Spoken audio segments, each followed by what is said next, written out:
मेरा नाम है हरिया, मैं काम करता हूँ बहुत बढ़िया, खाता हूँ खाना और रोज गाता हूँ गाना। अरे यार, आज तो बहुत देर हो गई। इस खतरनाक जंगल को देखकर तो मेरे हाथ पैर ठंडे हो गए हैं। अगर मैं वक्त पर गांव नहीं पहुंचा तो मालिक बहुत नाराज हो जाएंगे। तभी हरिया को एक आवाज सुनाई देती है। सुनिए हरि जी। अरे, ये आवाज किसने दी?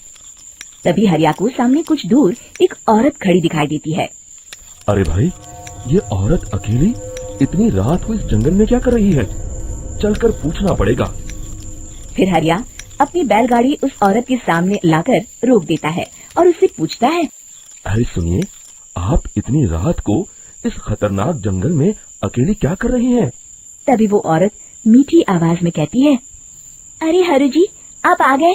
मैं कब से आपका इंतजार कर रही थी।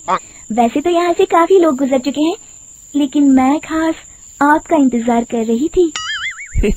अच्छा, तुम सच कह रही हो? मुझे तो यकीन नहीं हो रहा है। वो क्या है ना, आज तक किसी ने मुझसे इतने प्यार से बात नहीं की। हाँ हाँ हरु जी, मैं सच कह रही हूँ। अब देर मत करिए और जल्दी से मुझे मेरे घर तक छोड़ दीजिए। हाँ हाँ, कौन सी बड़ी बात है, अभी छोड़ देता हूँ। आप मेरे पीछे बैलगाड़ी में बैठ जाइए और मुझे रास्ता बताते चलिए। फिर वो औरत हरिया की बैलगाड़ी में बैठ जाती है और हरिया बैलगाड़ी हाँकता हुआ आगे चल पड़ता है। फिर उस औरत के बताए हुए रास्ते पर चलते चलते हरिया बैलगाड़ी लेकर एक काली गुफा के आगे आकर रुक जाता है। हरिया उस औरत से पूछता है।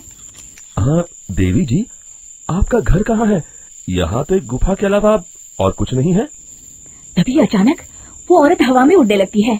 देखते ही देखते उसका सुंदर रूप एक डरावनी चुड़ैल में बदल जाता है और वो जोर जोर से हंसती है। अरे तू तो एक नंबर का बेवकूफ निकला। तू तो बड़ी आसानी से मेरी बातों में आ गया। अरे मर गया रे, ये तो एक चुड़ैल है। हे भगवान बचा ले, ये तो बड़ी डरावनी दिखाई दे रही है। और फिर अगले ही पल हरिया की बैलगाड़ी में रखा सारा सामान हवा में उड़ता हुआ उस काली गुफा के अंदर चला जाता है और वो चुड़ैल भी उस गुफा के अंदर जाकर कहीं गायब हो जाती है। हरिया ये नजारा देख बुरी तरह घबरा और परेशान हो जाता है। अरे, ये चुड़ैल तो मेरा सारा सामान लेकर गुफा में गायब हो गई। अब क्या होगा? अगर मैं गांव खाली हाथ गया तो मालिक मेरी अच्छी खबर लेंगे। मेरी इस बात का कोई यकीन भी नहीं करेगा। फिर आखिर वही हुआ। हरिया के मालिक चंपक सेठ को हरिया की किसी भी बात पर रत्ती भर भी यकीन नहीं हुआ। चंपक सेठ को लगा हरिया झूठ बोल रहा है और उसने ही लालच में आकर सारा सामान हड़प कर लिया है। फिर हरिया को बेईमान समझकर चंपक सेठ उसे काम से निकाल देता है। अगले दिन अपनी दुकान में परेशान बैठा चंपक सेठ गुस्से में बड़बड़ाता है। अरे, दुकान में तो सामान बिल्कुल भी नहीं है। अब मुझे ही शहर जाकर सामान लाना होगा। फिर वो अपनी बैलगाड़ी लेकर शहर चला जाता है। शहर से सामान लेकर जब चंपक सेठ वापस गांव लौट रहा होता है, तभी उसे एक आवाज सुनाई देती है। चंपक जी, ओ चंपक जी। अरे, ये तो कोई मेरा नाम लेकर मुझे पुकार रहा है। फिर उस रास्ते में वही औरत खड़ी दिखाई देती है। फिर क्या था, हरिया की तरह चंपक सेठ भी उस औरत के पास अपनी बैलगाड़ी लेकर जाता है और वो भी उसकी चिकनी चुपड़ी बातों के मुंह जाल में फंस जाता है। फिर चुड़ैल उसे भी अपनी गुफा तक ले जाती है और उसका सारा सामान लेकर गुफा में गायब हो जाती है। बेचारा चंपक सेठ लाचार होकर खाली हाथ गांव लौट आता है। फिर ये उस जंगल में रोज की बात हो जाती है। जो कोई भी शहर से कुछ लेकर गांव की तरफ लौटता, वो चुड़ैल उसे बेवकूफ बनाकर उसका सारा सामान लेकर गुफा में गायब हो जाती। एक दिन हरिया एक लकड़हारे को उसी जंगल की तरफ जाते हुए देखता है। फिर हरिया उसे रोकते हुए कहता है। अरे भाई, क्यों अपनी मौत को दावत दे रहे हो? मेरी बात मानो, आगे जंगल में मत जाओ। वहाँ एक बड़ी भयानक चुड़ैल रहती है।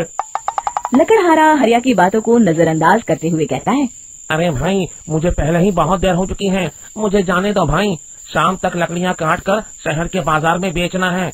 तुम अपनी ये कहानी किसी फुर्सत में बैठे इंसान को सुनाओ। मैं तो चला। इतना कहकर लकड़हारा वहाँ से आगे जंगल की तरफ चला जाता है। फिर अगले दिन गांव के मुखिया के घर के बाहर बहुत सारे लोग जमा हो जाते हैं। तभी हाथ में कुल्हाड़ी लिए खड़ा लकड़हारा कहता है। अरे मुखिया जी, अब आप ही हमें बचाइए उस जंगल वाली चुड़ैल से। हमारा सारा काम तो शहर से ही होता है।